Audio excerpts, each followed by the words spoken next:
Today is a really exciting day because I made the leap to do something that I've wanted to do for a really long time. And I just never have done it because I always made excuses. Oh, it was too expensive. Oh, I couldn't justify it for my channel because it's so small, whatever. But I bought a camera. And it's because I've decided to make some changes in my life. I kind of wanted to start getting into the filming side of things a little bit more. It finally came in the mail. It took forever. I bought it from Amazon. I'll link everything down in the description if you guys are curious about anything. But I'm gonna unbox it. We're gonna go over this camera. I'm really excited. I actually got it a couple days ago, and we've just been so busy. I haven't had time to open it yet, and I wanted to wait and open it on camera. So this is a big deal. All right, so they had a kit on Amazon. That's what I bought. It ended up being cheaper than having to buy everything individually. It came with a camera, SD card, a little wind muff thing, and this tripod, which I wasn't really sure I needed, but it came with it anyway. So here's the camera. It's super small. I got the Sony zv-1 vlogging camera. There's a very specific reason that I got this particular camera, and we will get into it here in a little bit. But this is the camera, super tiny little box. I'm really excited about this, you guys. And then this is the tripod, which apparently is pretty cool. A lot of people like this tripod because it has like controls that you can use to start filming and take photos and everything from the controls instead of having to like try to use the camera buttons, whatever. Like I said, it came with the kit. Maybe I'll like it, maybe I won't. If not, my heart won't be broken. Let's go ahead and open this up.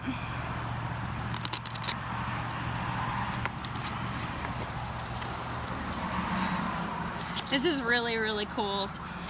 For a long time, I told myself I wasn't gonna get a camera until I had like, I don't know, 1,000 subscribers or something. But for one thing, that might never happen. And for another, like I said, I'm going through some changes. Holy cow, this is the camera.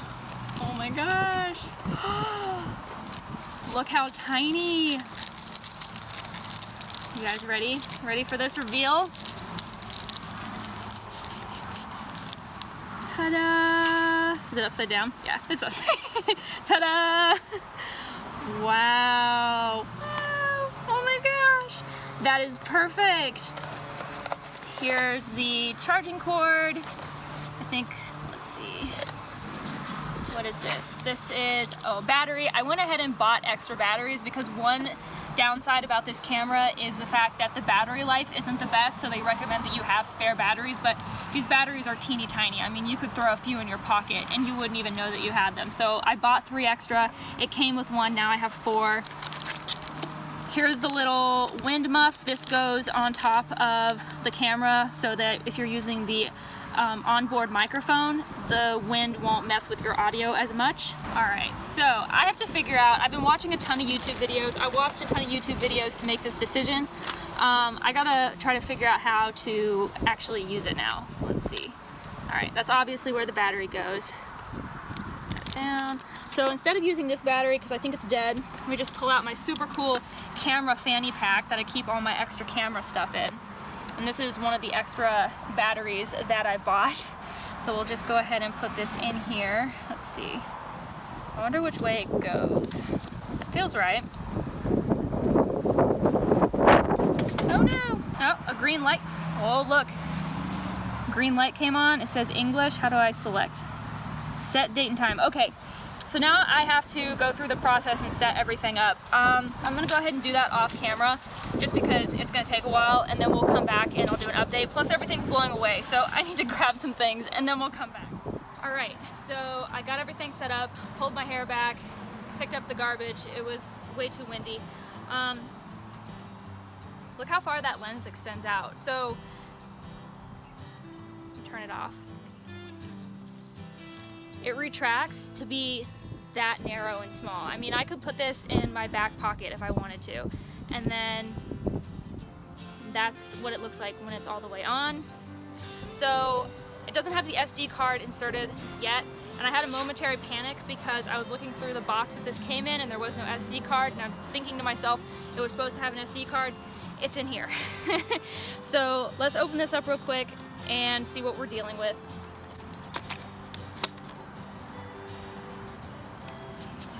It's a Bluetooth tripod, so pretty high tech, way a step up from what I have been using, which is one of those like little Gorilla Pod bendy things.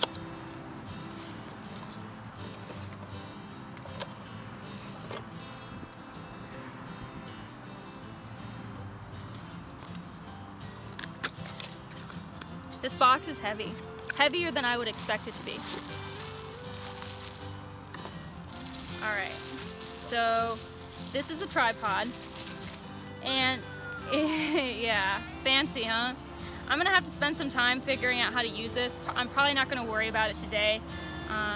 From what I hear, it's not too difficult. From the reviews that I've watched and read, it's not too difficult, and like I said, a lot of people like it, but I'm not gonna worry about that right this second.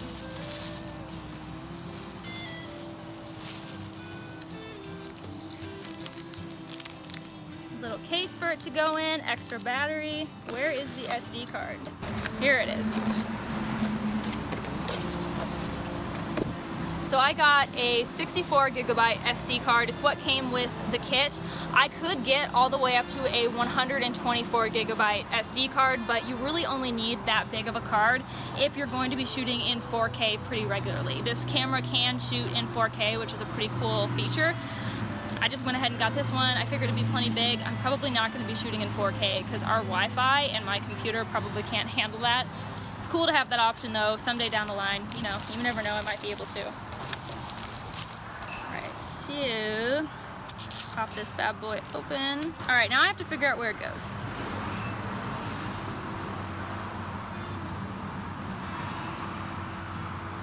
I'm not 100% sure. There it goes, right in there, and I just have to make sure that I put it in the right way.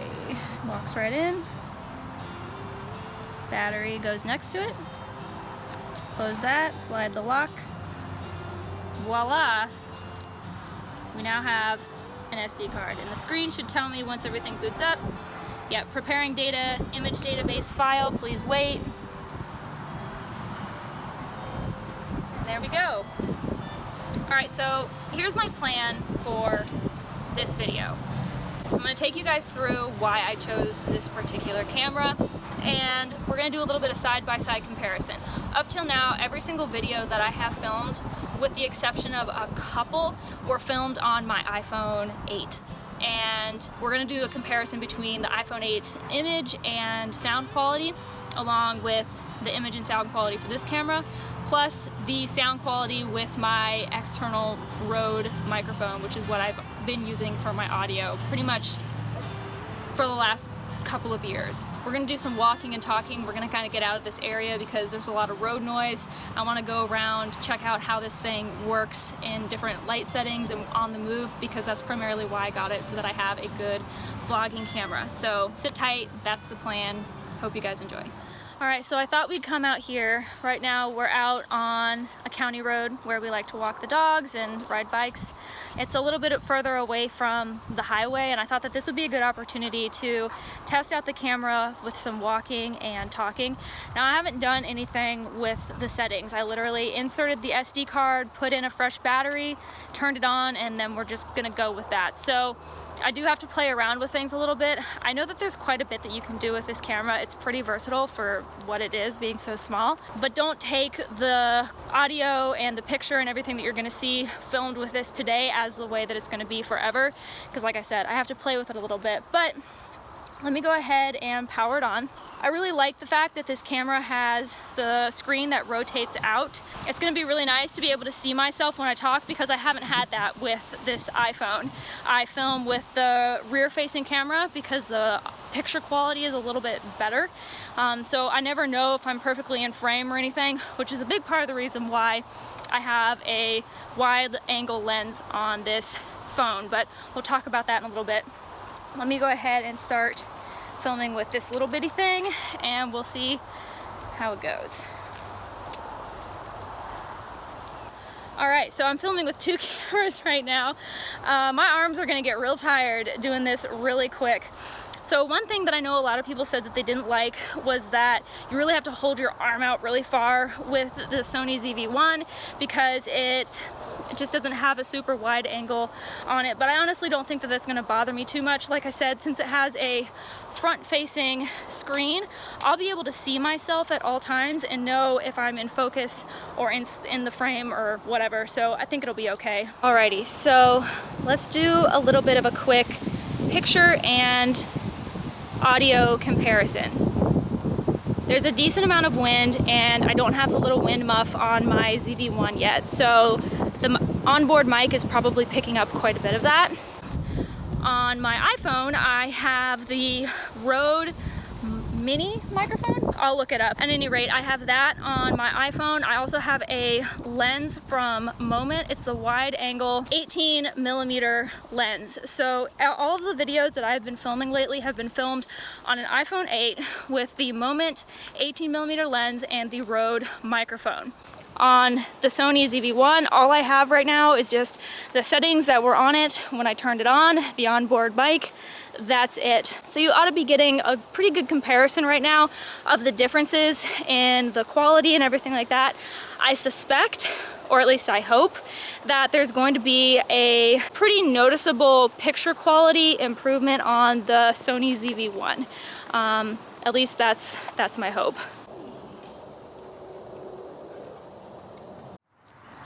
Alrighty, Stuart is playing with the dogs, so if you hear a whole bunch of barking and yelling in the background, that's what that's about.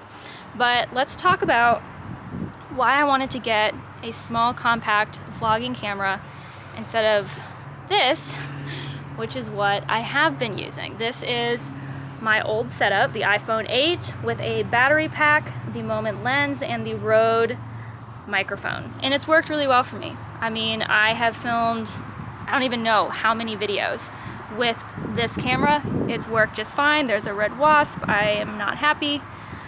I don't know if I'm gonna be able to stay here. I think I'm gonna move. All right, I moved spots because a lot of red wasps over there and I'm not trying to get stung.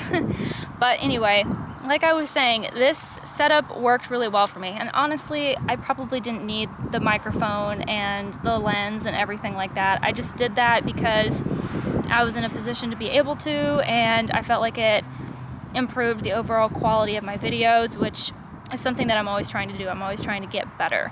But there are plenty of people, like I said, that just film straight on their iPhones, don't even have mics or lenses or anything like that, and their audio quality, video quality is great. So don't have to do any of that, and that's not really why I wanted to ditch my iPhone. Fact of the matter is, this iPhone isn't even my main phone anymore. It used to be, but then I decided I didn't want to have an iPhone anymore. I ended up getting an Android.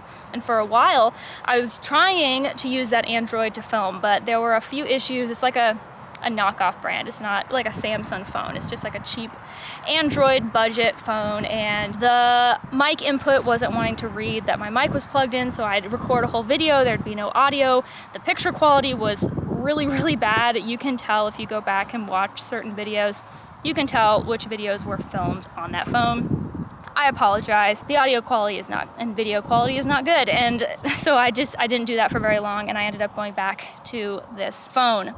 But I don't want to have an iPhone anymore. And truth be told, I am trying to get rid of and simplify a lot of the technology in my life. I'm not a huge lover of technology as much as I like filming and YouTube and everything like that. I think it can just be taken too far, and I don't like a lot of it. And I'm gonna make a separate video about that. If it's not already up by the time this video goes up, it will be very shortly afterwards. With all that considered, I thought, you know what? I've saved up quite a bit of money. No, I'm not monetized. I don't have 1,000 subscribers, which I'd always thought was gonna be my benchmark for getting a super cool regular camera to film with. But given everything in my life, it just felt like it was the right time for me to do something like this, which is why I decided to purchase this camera.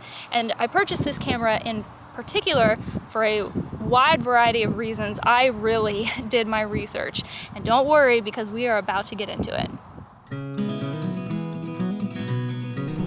All Alright guys, so this is another test that I wanted to run in this video about this camera. We are on our way to the Home Depot, one of our favorite stores, and I wanted to take the camera and film while we're on the road with road noise and everything else. I mean, it's pretty quiet in Stuart's truck, but just ambient noise.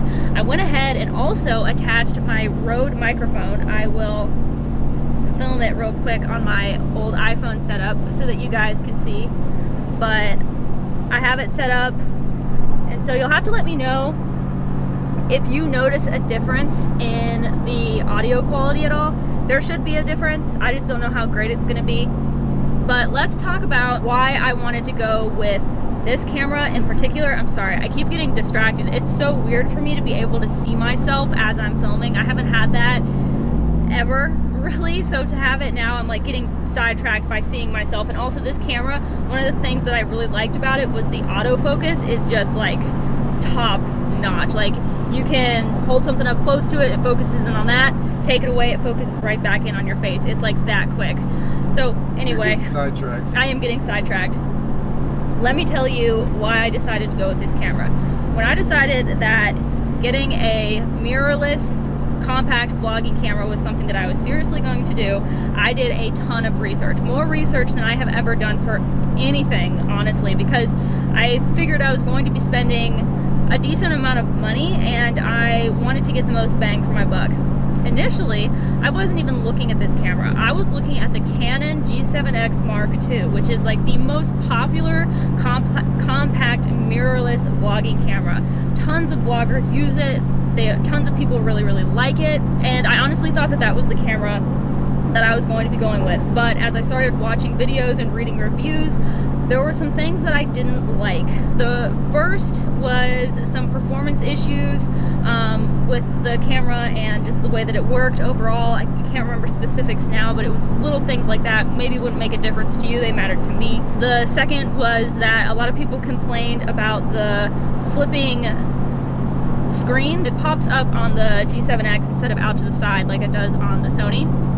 They said that that got weak after a while and they had issues with the screws coming loose and breaking.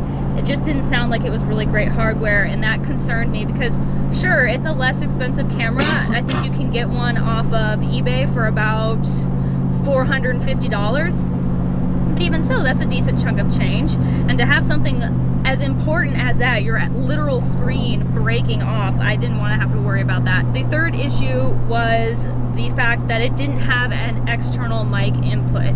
So the only audio option that you have really is the onboard mic. There are little workarounds that you can do, but for the most part, what you see is what you get, or what you hear is what you get. And even though when I'm out and about moving, vlogging, I don't necessarily want to have a mic on there. It's nice not to have to worry about that.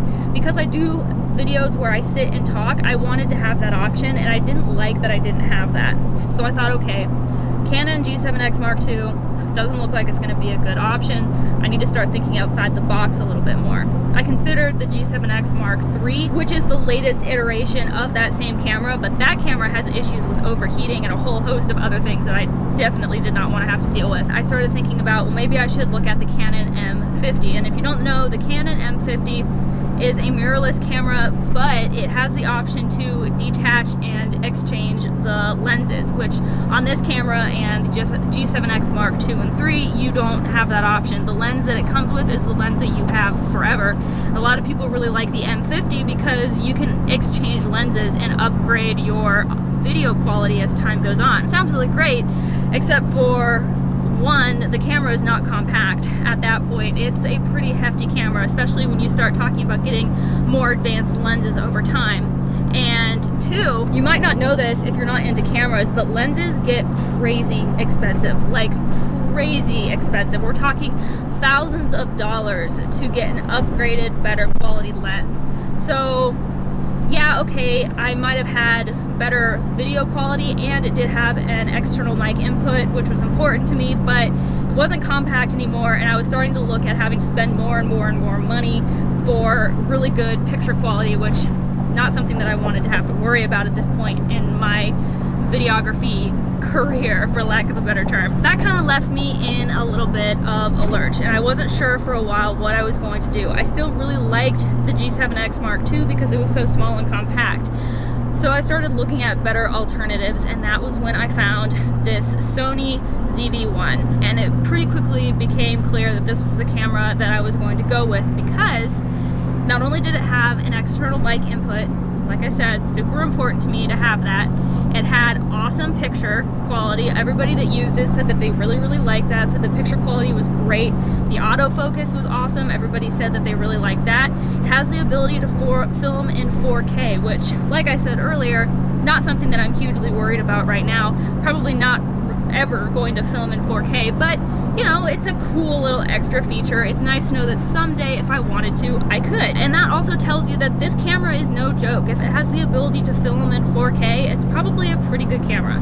All of those things considered, for me and what I was wanting to do and what I was interested in, I decided to go with this camera. And I bought it off of Amazon from Adorama for $940. That includes everything that came with it, the battery and the little tripod, Bluetooth tripod that I still have to figure out how to use, and the SD card, so on and so forth. And then I also bought 3 extra batteries for it as well. But I've been using this camera all day, playing around with it. I'm really, really impressed with the performance. I really, really like it. I think this camera is super cool. I see myself using it a lot.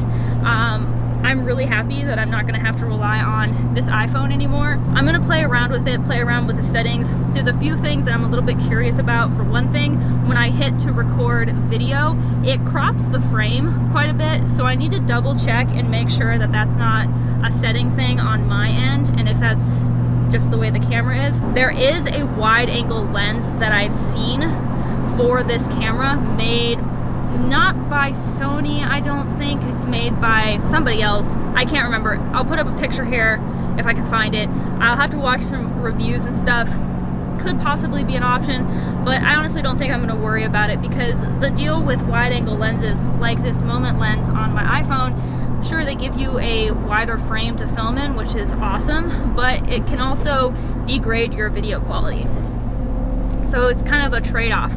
Do you want that super wide angle, the super wide frame, or do you want really, really crisp, perfect video quality? It's kind of up to you. So, anyway, we're on our way to Home Depot. We're gonna get some stuff. We got some projects coming up that I definitely will be filming, so stay tuned for that. I will wrap this up in a little bit.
Alrighty guys, so we got home from the Home Depot.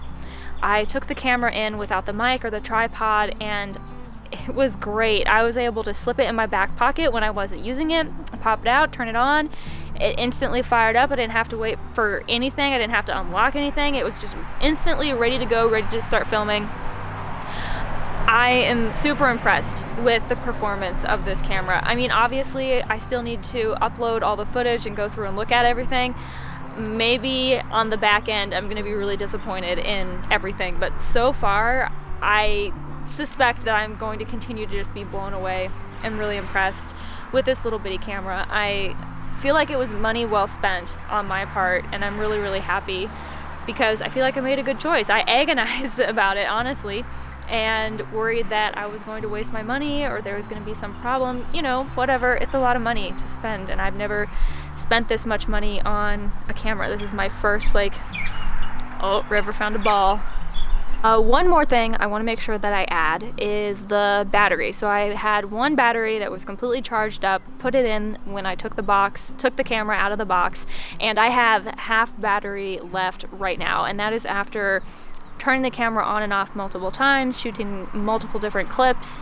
I still have half of a battery, which I think is pretty good. I mean, I think for what I'm doing, this is going to suit me just fine. And the screen is telling me that I still have almost 2 full hours of recording time. So just wanted to throw that in there, give you an idea of what you can expect from this camera if you were going to shoot content similar to what I do. Shorter clips broken up that you put in together at some point later on down the line, or a sit and talk video, which I think this camera is going to work really well for as well. This is my first like point and shoot camera, except for a Nikon DSLR that my dad lent me one time. Separate story, that didn't work out the way that I had hoped that it would. But at any rate, hopefully this gives you guys a good idea of what you can expect if you're interested in getting this camera.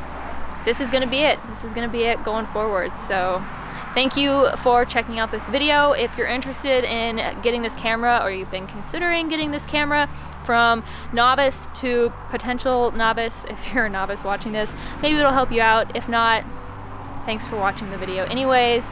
Give it a thumbs up if you enjoyed it. Subscribe if you haven't already. I don't normally do tech reviews. I just thought that it was relevant in this case. And I hope I'll see you for the next video, which hopefully will be soon, whenever and wherever that may be. So, bye guys.